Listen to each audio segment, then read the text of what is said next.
Thank you very much, Advocate Valega. I'm going to take this opportunity to open the floor for a round of questions. If we could be reminded to just introduce ourselves and which media house that you come from. There is a microphone that's going to go around for those who are a little further in the back. So, can I see a show of hands? Thank you, Advocate. My name is Sito Mastone. I'm with Sunday World. I'll be very quick.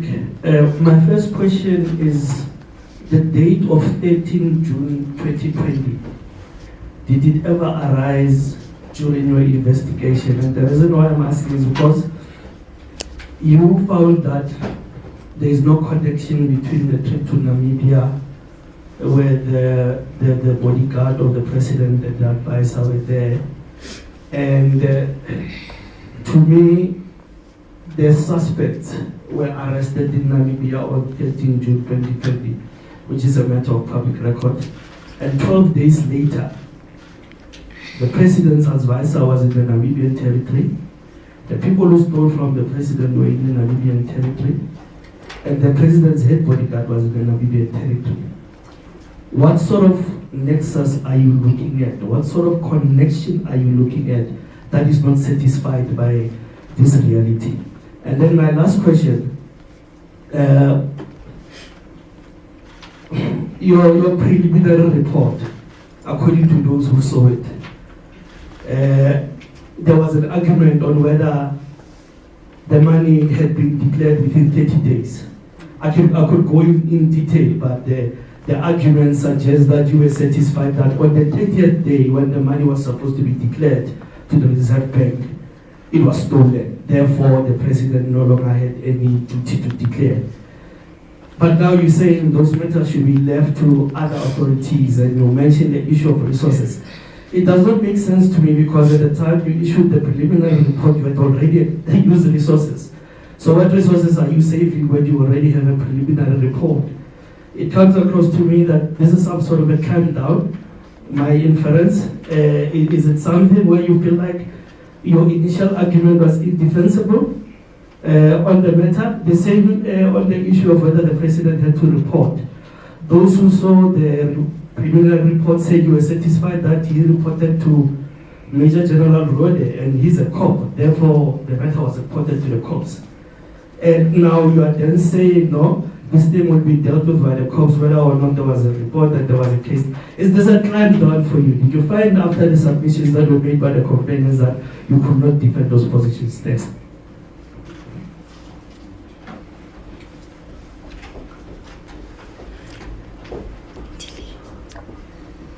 Thank you very much. My name is Yanda Ngoba. I work for Newsroom Africa. My question is also related to my colleagues regarding the Reserve Bank. You have indicated that you didn't conduct a parallel investigation, but you would have interacted with entities like SARS, the South African Reserve Bank, as well as others. So did the South African Reserve Bank confirm to you that the currency was declared within 30 days? And if that was not part of the conversation, why not? And with regards to Mr. Bejane Chauke's visit to Namibia when he was still the special advisor, were his bank accounts within your purview? Did you speak to him regarding whether there was any money? Because we know that if you're an envoy, there's also certain protections. I stand to be corrected. So how can you possibly conclude that the trip by Mr. Bejane Chauke was only for his duties as on behalf of the president and not also to deal with the other issue related to the theft of money at Phala Phala? Thank you. Sorry, while you move over, can we try to keep it to one question? I'm going to have more than one round, just so that we've got an opportunity to take notes, and then we'll have a second round after that. Thank you. All right. Good afternoon, Advocate. My name is Molo Kumloto from ENCA.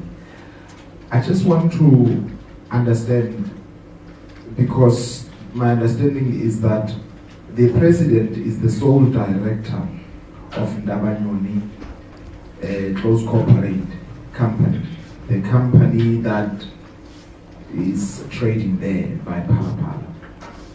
These millions of money were going to be benefiting, or benefited actually, that particular close corporate company, which the president is the sole director of now.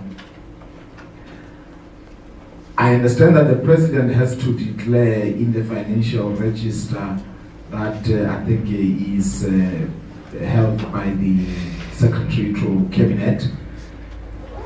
Do you know if, as much as the president was not an employee of Phala Phala and could not have received a remunerative salary, but in terms of him benefiting, or his company benefiting these millions of rand, do you know that in that financial year, the president declared this money, specifically this money, into the financial register of cabinet?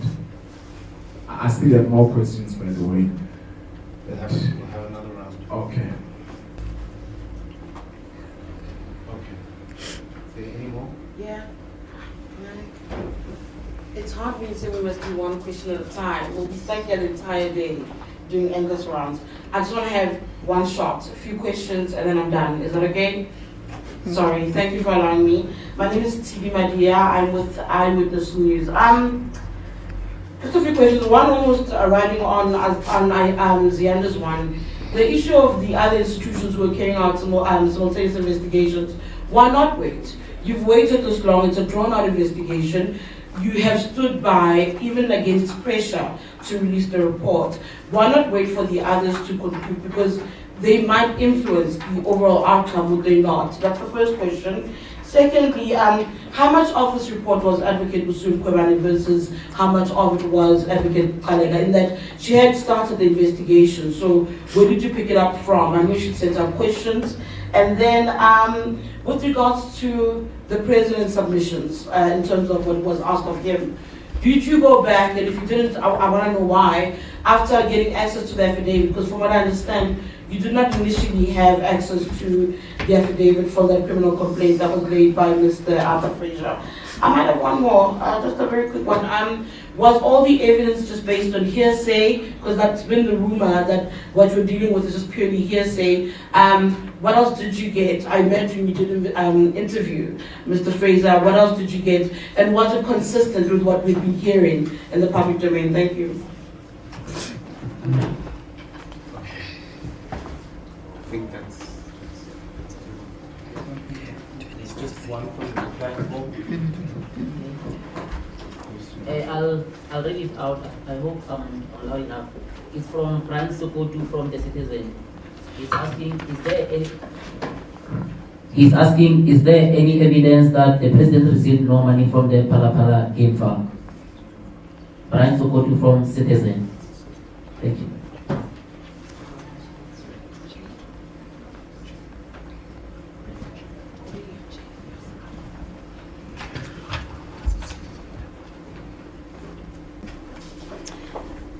I think it's important today that I answer your question on why we didn't wait further. At this stage, we're not sure how far these investigations were going to take, and how long they were going to take, and how far they are at this moment. And nothing then precludes us, once they are completed, whenever they are completed, and should they found that there is a transgression, for those matters to then be investigated. But we felt that it is prudent that at this stage we release our report as far as we have done the work in terms of our mandate. I just want to add further on the travel to Namibia, that why can't we then say that there is an access, because the suspect was arrested on the 13th and they traveled on the 25th. The mere fact that the suspect was arrested on the 13th is not a confirmation that their travel was on the basis of that.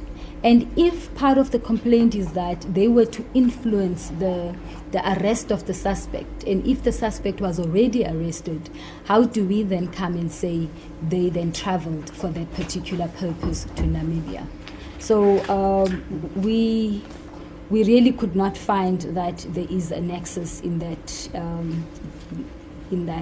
And further, I just want to emphasize on the court saying that there needs to be substantial fact and evidence for the public protector to conclusively make a decision or make a finding, particularly because our remedial action is binding once we have made that particular finding. So it can't be just on the basis of what one perceives or what one thinks could have happened. Regarding Stone, the matter that we concluded that the president declared within 30 days, my recollection is that it was actually the president's version. So we did not make such a finding in the report. We couldn't have made such a finding because we do not have the report of the South African Reserve Bank. At the time when we concluded the Section 7.9, even at this stage, we do not have that report. A final report is seldom the same as a preliminary report. The preliminary report says very clearly the public protector is about to conclude the investigations. The investigations are not concluded. Therefore, by the responses that are provided by all parties involved, the public protector would then take those responses, evaluate them, investigate further on that basis, consider and carefully assess that information and evidence, and then, having applied its mind and show that it has applied its mind, then come up with a final report. The fact that our final report is not precisely the same as the preliminary report, we submit that it shows that we carefully evaluated the responses that were provided to us. We assessed the same, we continued to investigate and looked carefully at the applicable legal prescripts, etc., and then came up with this final report, which we believe that we had applied our minds very carefully to.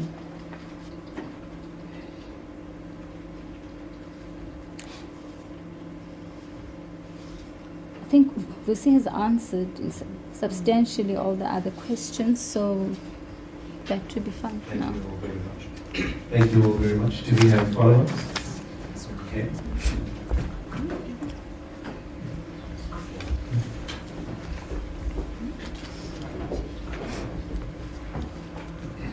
Thank you, ma'am. Moloko Molotra again from ENCA. I'm afraid, Mr. Gamini, you haven't responded to my question. You instead responded to a question I did not ask.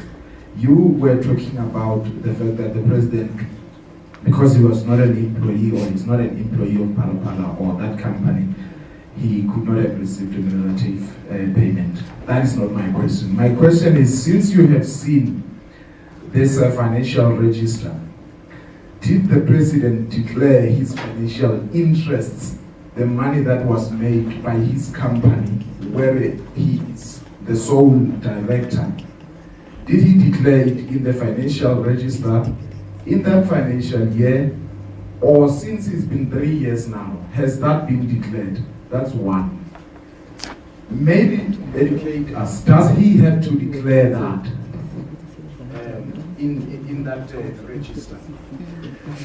But also, I would like you to respond to the fact that an inquiry that was done by Parliament, a panel chaired by the former Chief Justice, and there's a judge there, Judge Masiba, and somebody who is knowledgeable with regard to governance. They are saying that the president has a lot to answer to.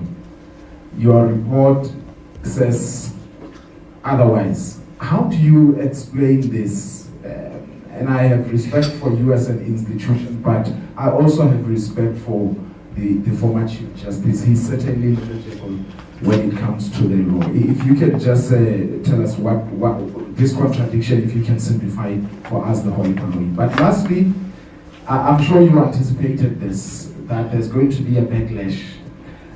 the people who already believe that you were going to clear the president anyway, they just never believed in your work. Are you concerned about these perceptions that you have cleared the president and Major General Rood has become the fall guy? Are you worried about these perceptions about you? No, not at all. Good afternoon, Alex Mitchley from News 24. Just in terms of the finding that there was no work done that the President was remunerated for, did you follow money trails in coming to that finding that the President wasn't remunerated? Were money trails followed to make that finding? If not, what evidence was at your disposal?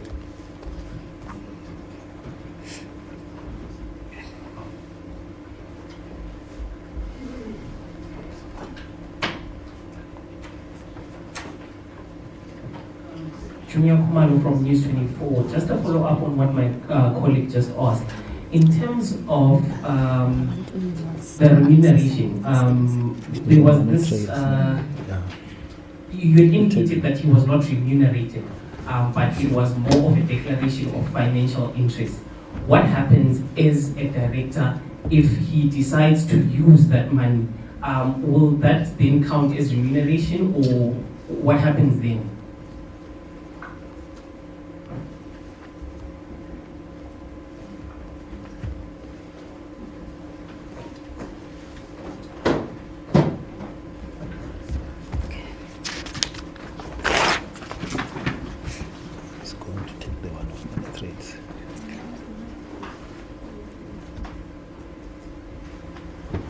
Is that all?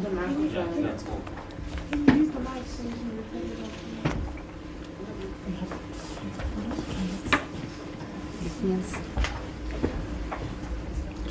Yeah, I can see. Okay. I'll allow Advocate van der Merwe to take some of the questions and I'll round off. Yeah, good afternoon, yes. First of all, if I may, on the issue of the Section 89 panel. Of course, the Public Protector was also reminded of the findings of the 89 panel by the complainants, because they are contradictory to what was found by the Public Protector. We looked at the 89 report in several manners. First of all, the probative value, because what the panel concluded on was evidence before them. What a Public Protector is required to do is to independently source evidence. We cannot accept the findings of another body as evidence of what the Public Protector is requested to investigate. Then we also looked very carefully at the mandate and the process of the 89 panel. It was not an adjudicative body. It is a sifting process to decide if there is a case, exactly like the colleague was saying, for the President to answer to. The deciding body in that case would have been the Impeachment Committee, which has not yet made any findings. So the findings of the 89 panel didn't have any probative value, evidentiary value, around the same issues that the Public Protector is required to investigate in terms of the Constitution. It does not only relate to the 89 panel, it also relates to all the other institutions that are tasked to deal with this. We are balancing interest and mandates to ensure that in the end the democracy and the Constitution is protected, and therefore all these bodies have different mandates but in different contexts. For the Public Protector to make a finding, it has to be impartial, independent, and without fear, favour or prejudice. So that is as far as the 89 panel is concerned. Then secondly, the public protector has learned from the court cases and from guidance from jurisprudence that our mandate is confined to public money. And specifically from the CR17 matters, to go into what the president would be earning from private sources was not within the scope of the investigation. We looked at the issue of the concept of remuneration and whether the interest was declared. As I said, also, or as the acting public protector was saying, the issue of the objective and the purpose of these provisions of the code, not to check if the president may have earned any passive or income as such, but to look at it, what was the impact of this on his secondary interest and his primary interest. Thank you. Thank you, Niels. Let me just add as well, when you look into the mandate of the Section 8.9 panel, is that they were not mandated to investigate the matter fully. Their mandate is a preliminary inquiry. Therefore, they did not summon persons to give evidence before it, or produce documents, or hold public inquiries, or any other deliberative collection of information, as opposed to what the Office of the Public Protector had done. So they, as really, as Advocate van der Merwe said, is to say whether there's a preliminary case for the president to answer. And then the impeachment inquiry is the one that does the full-scale investigation, probably close to what we would have done. And at this stage, no impeachment committee has sat to then do that full-scale inquiry.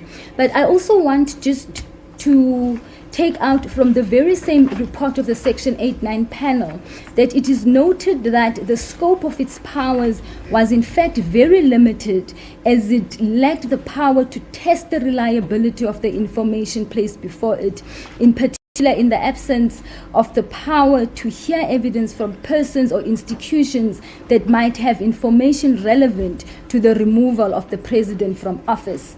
In a nutshell, it was never intended that the panel should make a finding on whether the president is in fact guilty of any of the acts listed in Section 89, subsection 1. Therefore, the powers and the jurisdictions and the mandate in this instance is purely quite different. Let me just also answer Sidi on the fact that at which stage did I take over the matter. Advocate Mkhwebane signed off the questions that went to the president. I then managed and oversaw the investigations thereafter.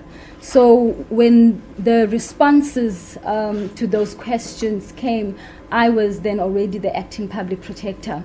And I must say that at the time when these questions were signed off to the president, they were based on a hearsay evidence that the public protector did not even have in her possession. So when the matter then progressed, that is when the investigators then obtained the affidavit of Mr. Fraser, but also followed up where they could on the hearsay evidence that he had provided. And as you've heard, what Mr. Dlamini said is that most of the evidence could not be followed up on because the sources were not provided, and we too could not establish who those sources are. And further, that the information was contradicted by the actual information, because the investigators went and did an inspection in loco in Phala Phala and found that the videos and the pictures that were purported to be depicting the Phala Phala house of the president were in fact not that of the house of the president, but of the neighboring farms. On the issue of the perception, of course we are worried by perception. That is why, as we have conducted this investigation, we looked intensively into the case law, the legal prescripts, but we also looked at work that this office has done before, and we looked into the consistency. If you look into the state capture report, there's some aspects of the matters that were referred to the other agencies, which were primarily mandated with that in terms of Section 64CI of the Public Protector Act, for instance, to the DPCI, because the Public Protector does not have the powers to investigate crime. And we have done so in this matter as well. But we did not refer because already we were interacting with these institutions, and we already knew, and it was indicative that they are already investigating these particular issues. But if you look into the matter of the former Deputy President, Mr. Mabuza, which was investigated by this office and actually signed off by Advocate Mkhwebane, where it was alleged that he was involved in the procurement of motor vehicles contrary to the legal prescripts. The finding there that there was no evidence pointing directly or indirectly to him, but in fact it is the officials who had signed off on that particular procurement who were found to have acted improperly. So similarly in this matter, there is no direct or indirect evidence that points to the president. But yes, through the report that was produced by Rweda, we are able to say that they actually exceeded the bounds of merely doing an assessment for a threat analysis, but rather that it was an investigation. But from General Rweda himself, he says the president did not give him instructions of what to do. Now, where else would we have found that information when the affidavit we have from Mr. Fraser is filled with hearsay evidence, which he refused to give us sources of that information, and sources which we could not establish even through the independent investigation that we have done. So I just wanted to demonstrate to you that we have acted consistently with how this office had decided on matters before. Therefore, it would really be unfair and disingenuous to say that it was expected that we are going to clear the president and therefore have cleared him. I think the report is detailed enough to give a sense of how we've applied our minds in arriving at the conclusions that we've arrived at, and the legal prescripts that are applicable thereto. So there's one aspect I just want to clarify. There's one aspect of the question I just wanted to clarify in respect of the issue of a company versus a close corporation. The president is a member of the close corporation, but in terms of the law, the close corporation maintains an independent personality and income deriving from the activities of the close corporation does not necessarily befall the president. It goes into the estate or as an asset of the close corporation. And what the public protector looked at is whether from that income, is there a payment or remuneration to the president from the close corporation? And what we actually found in practice is that the Phala Phala farm, as it was operating as a close corporation, the president was in fact putting a lot of his own personal money into maintaining the farm and not the other way around. Thank you. Thank you, Mas. And furthermore, I just want to clarify really the issue of going into persons' bank accounts. There must really be a reasonable suspicion or reasonable information before us that would require us to go into those bank accounts. We have learned from previous reports. And where are those reports now, where we took it upon ourselves as the Office of the Public Protector or the Public Protector to go into persons' bank accounts? But also just to clarify that the complaint was never about the financial interest. The complaint was about paid work, remunerative work, and doing that particular work. And if you carefully look into our report and the statement which I just read out, starting from whether there was work that was being done. There was day-to-day activity that the president was involved in at Phala Phala.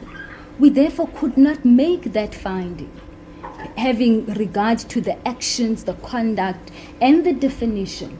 Now, getting into remunerative work, it couldn't have been remunerative work because he's a director in that particular company. He is not employed by that company. He's not doing day-to-day in that company, but rather he's got financial interest. And the complaint was not about financial interest in any event. Therefore, if we would have gone into the president's bank accounts, it is really our respectful submission that we would have done what we were reprimanded by the courts in the CR17 matter. Thank you all very much. This will be the last set of hands. Thank you, Advocate. Situbagan from Samuel. Like my colleague Moloto, I felt that the translation did not answer the question I asked, but I wouldn't labor the issue. I'm actually going to add another date, the Advocate, into the chain of events, into the chronology. But let me take it from the beginning so that when the answer gets answered again, it speaks exactly to my question. On the 10th of February 2020, there's a robbery, housebreaking at the president's farm. On the 3rd, 4th of March, the president's bodyguard interrogates the brother of the helper, who reveals information how the money was taken, who took it and what not. 3rd and 4th of March 2020. 19th June, the Inspector General of Namibia issued a statement saying that they met South African authorities at no man's land, where they informed them about the presence of these suspects in Namibia. On the 25th, 26th, the president's advisor, the president's bodyguard, and the president, it's okay, travels to Namibia, right? Okay, let's leave. They travel to Namibia. You speak to Rode, I just saw it on the report, and he says he was never in Namibia in 19 June, according to what the Inspector General is saying. Did you verify with the Inspector General of Namibia to say this meeting that was held on no man's land on 19 June, who was there and what was their business? Because as far as we are concerned, from the statement of the Inspector General, as of 19 June, South African authorities in 2020, South African authorities, including the bodyguard of the president, had knowledge that the suspects were in Namibia. So it cannot be that we accept that General Rode abused state resources and traveled to Namibia and investigated the matter without any proper authority. But at the same time, he just went to Namibia accompanying the president advisor, and the thieves happened to be in Namibia. I'm just asking again, Advocate, what sort of connection will satisfy you? Is it a coincidence, as far as you're concerned, that all these players are in Namibia at the same time, and the information also links? Is it a coincidence, as far as you're concerned? Thanks.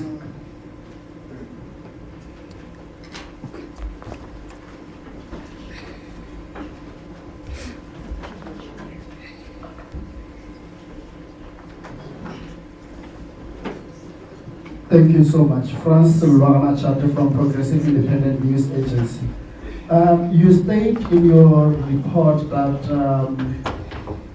the president did invest or keeps maintaining the farm, but there is no any connection of him now receiving, if I want you clearly, of now him receiving money from the farm or any benefits, direct benefits from the farm.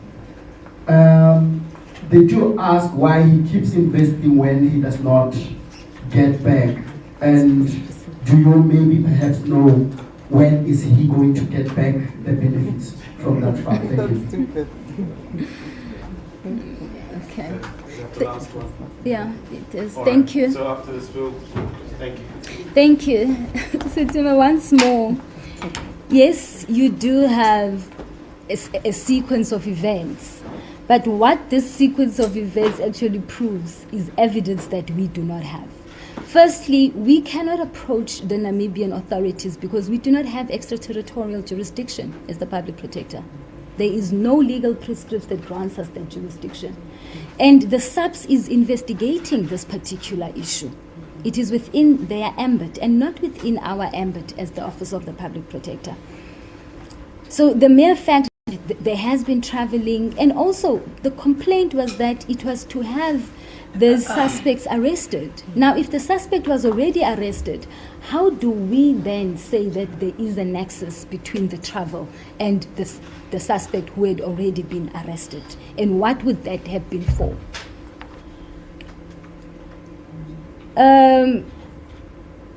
Regarding the interrogations that were done by Rweda, we've got a finding in that respect. We are saying that it was improper conduct and therefore amounted to maladministration. Regarding the president investing in the farm, I mean, that would have meant that we are going beyond our investigation in respect of why the president is investing money into the farm, and why would he invest, and when will he get back what he's investing. It's outside the bounds of our investigation. Our investigation was whether the president performs remunerative work in respect of Phala Phala. And through the evidence that was before us and through the legal prescripts that we evaluated, we found that it is indeed not so. If there was any, it would have been a financial interest, considering the composition of the close corporation and his position in the close corporation. Thank you. Thank you all very much for honoring this invitation.